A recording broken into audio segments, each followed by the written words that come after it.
This is TechCrunch. What to know about TikTok's uncertain future in the U.S. and the people who want to buy it. I'm Imran Sheikh, and this is a Tuesday Daily Crunch special. TikTok, owned by the Chinese company ByteDance, has been at the center of controversy in the U.S. for 4 years now due to concerns about user data potentially being accessed by the Chinese government. Just this past month, the app experienced a temporary outage in the U.S. that left millions of users in suspense before it was quickly restored. TikTok returned to the App Store and Google Play Store last week. Nonetheless, TikTok's future remains uncertain, and a number of investors are competing for the opportunity to purchase the app. The platform's U.S. business could have its valuation soar to upward of $60 billion, as estimated by CFRA Research's Senior Vice President, Angelo Zeno. So what's happened so far? Well, to fully understand this high-stakes drama, we'll first revisit the timeline of TikTok's tumultuous relationship with the U.S. government, which resulted in various legal battles and negotiations. The drama first began in August 2020, when President Donald Trump signed an executive order to ban transactions with parent company ByteDance. A month later, Trump's administration sought to force a sale of TikTok's U.S. operations to a U.S.-based company. The leading contenders included Microsoft, Oracle, and Walmart. However, a U.S. judge temporarily blocked Trump's executive order, allowing TikTok to continue operating while the legal battle unfolded. Things began to progress even more last year following the transition to the Biden administration. The U.S. House of Representatives, in an overwhelming 360-58 vote, passed the legislation against TikTok. On April 23, 2024, the Senate passed the bill. Shortly thereafter, President Joe Biden signed the bill requiring TikTok to be sold or banned. In response, TikTok sued the U.S. government, challenging the constitutionality of the ban and arguing the app and its American users were having their First Amendment rights violated. The company has consistently denied that it poses a security threat, asserting that its data stored in the U.S. complies with all local laws. And then Trump had a change of heart. On December 27, 2024, Trump opposed the potential ban of TikTok in a court filing, stating he could find a way to keep the app in the U.S.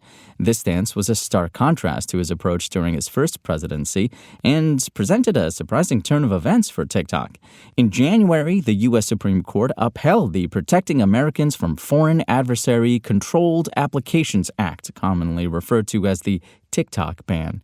TikTok made a formal announcement that it would likely have to go dark on January 19th. So TikTok shut down and then came back online. Although TikTok indeed shut itself down in the U.S. when the act came into effect, it didn't last long. The app came back online less than 12 hours later. The platform noted, as a result of President Trump's efforts, TikTok is back in the U.S.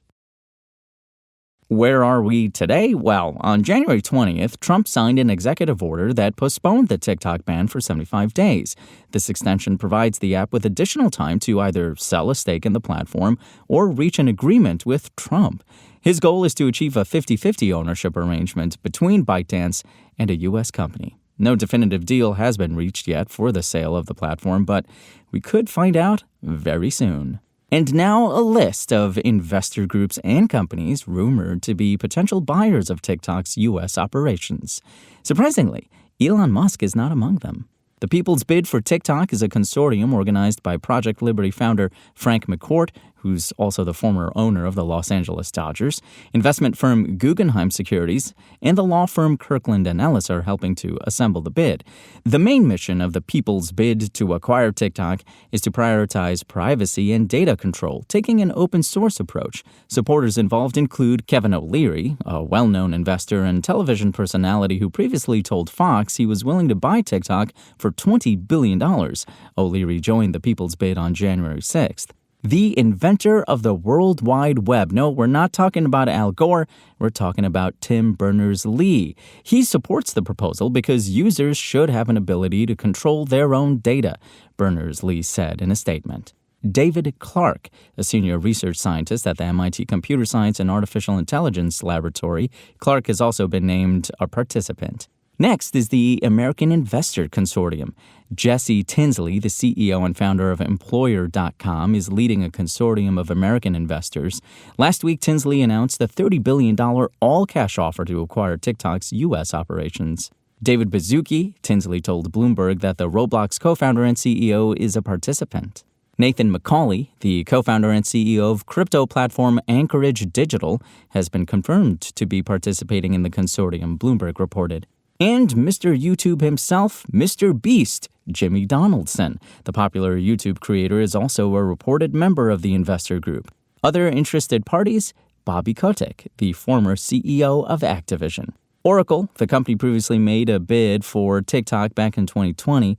In front of the White House last month, Oracle co-founder Larry Ellison said to Trump that 50% ownership seemed like a good deal.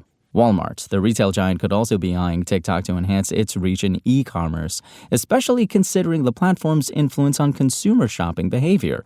Walmart first expressed interest way back of 2020. Microsoft, the tech giant, has previously shown interest in acquiring TikTok, and Trump mentioned that the company has recently re-entered the bidding to buy the app. Cue that very specific Star Trek fight music. Rumble, the YouTube alternative, announced on X that it wants to acquire TikTok and serve as its cloud technology partner. And it can't be a thing about tech unless AI was involved. Perplexity AI, the AI search engine startup, submitted a bid last month, according to CNBC. And that's your Daily Crunch. Today's stories were reported by Lauren Forrestal and more beautiful, lovely TechCrunch journalists. We'll see you here tomorrow, same tech time, same Crunch channel. And until then, find us at TechCrunch.com.